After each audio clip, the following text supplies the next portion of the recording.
আসসালামু আলাইকুম প্রিয় দর্শক শ্রোতা, আজকে নিয়ে আসলাম আপনাদেরকে আরও একটি নতুন ভিডিওর মধ্যে। সেটা হচ্ছে মুরগির ঘরের সামনে আমরা জীবাণুমুক্ত করার জন্য রাখি হচ্ছে ফুটবাথ। এখানে রাখবো আমরা কি পটাশের পানি দিয়ে মিশ্রিত পানি। এখানে কিভাবে পা জীবাণুমুক্ত করতে হয় সেটা আমাদেরকে দেখাচ্ছেন আমাদের এক ভাই। কীভাবে পরিষ্কার করতে হয় সেটা দেখাচ্ছেন, আমরা দেখতে থাকুন। প্রথমে পানির ভিতরে প্রবেশ করার আগে আমাদেরকে পটাশের পানিতে পাটা এভাবে ভিজে দিতে হবে, যাতে কোনো প্রকার জীবাণু রুমের ভিতর প্রবেশ না করে। এরপর আমরা শরীর জীবাণুমুক্ত করব। এর জন্য কি করতে হবে?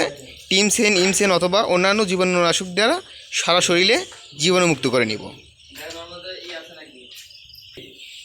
দিনে 3 বার খাবার দেওয়ার সময় আমরা লিটার দিনে 3 বার উল্টিয়ে দিব, যাতে অ্যামোনিয়া গ্যাস সৃষ্টি না হয়। এই কারণে আমরা লিটার সুন্দরভাবে উল্টিয়ে দিব। ভাই, আসলে আপনার খামারে একটা মুরগি কয়দিন বয়স হচ্ছে? বয়স তো 9 দিন। তো আপনি এখন ওষুধ হিসেবে কী কী ব্যবহার করতেছেন? বর্তমানে ভিটামিন চলতেছে।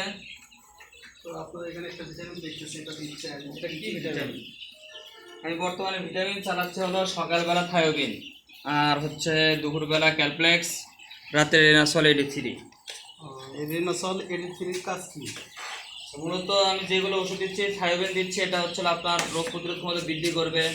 তারপর হচ্ছে প্যারালাইসিস হবে না মুরগি।